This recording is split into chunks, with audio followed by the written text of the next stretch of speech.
संभाजीनगरमध्ये औरंगजेबाच्या कबरीजवळ पोलिसांनी आता कडेकोट बंदोबस्त ठेवलेला आहे। फक्त एक व्यक्ती प्रवेश करू शकेल अशी बॅरिकेडिंग करण्यात आलेली आहे। तर औरंगजेबाच्या कबरीचा मुख्य दरवाजा पोलिसांकडून बंद करण्यात आलाय।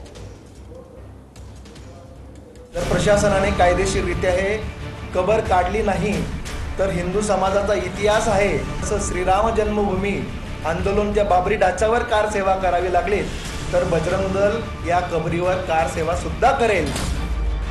बजरंग दलानं औरंगजेबाची कबर उकरून टाकण्याचा इशारा दिला आणि पोलीस प्रशासन अलर्ट मोडवर आलं। खुलताबादमधील औरंगजेबाची कबर असलेल्या भागात पोलिसांकडून कडेकोट बंदोबस्त करण्यात आलाय। केवळ एक व्यक्ती फक्त प्रवेश करू शकेल अशी बॅरिकेडिंग या ठिकाणी करण्यात आली।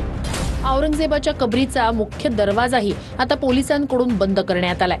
तर याच मुद्द्यावरून राजकारणही आता चांगलंच तापू लागलंय।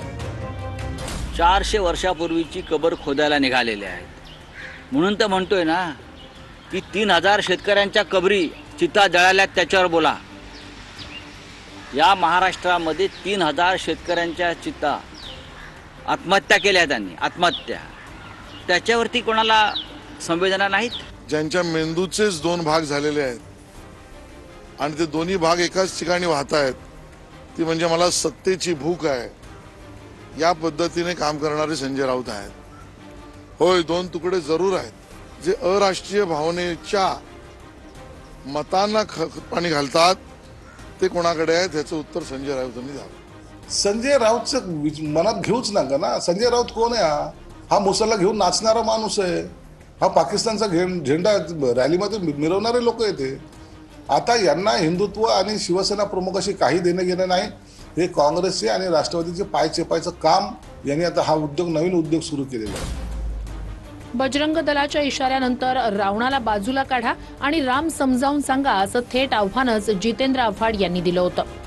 तर नरेश म्हस्केंकडून जितेंद्र आव्हाड यांचा जितुमिया असा उल्लेख करण्यात आला। मला काही बोलायचं नाही बाबा, तुम्हाला काढायची तर काढा, फेकायची तर फेका, ठेवायची तर ठेवा, आम्हाला काही बोलायचं नाही। तुम्ही असं म्हणाल की हिटलरचं नाव पुसून दुसरं महायुद्ध आम्हाला समजून सांगा, तर मग हिटलरला एक बाजूला काढा आणि दुसरं महायुद्ध समजून सांगा। तुम्ही रावण बाजूला काढा आणि राम समजून सांगा।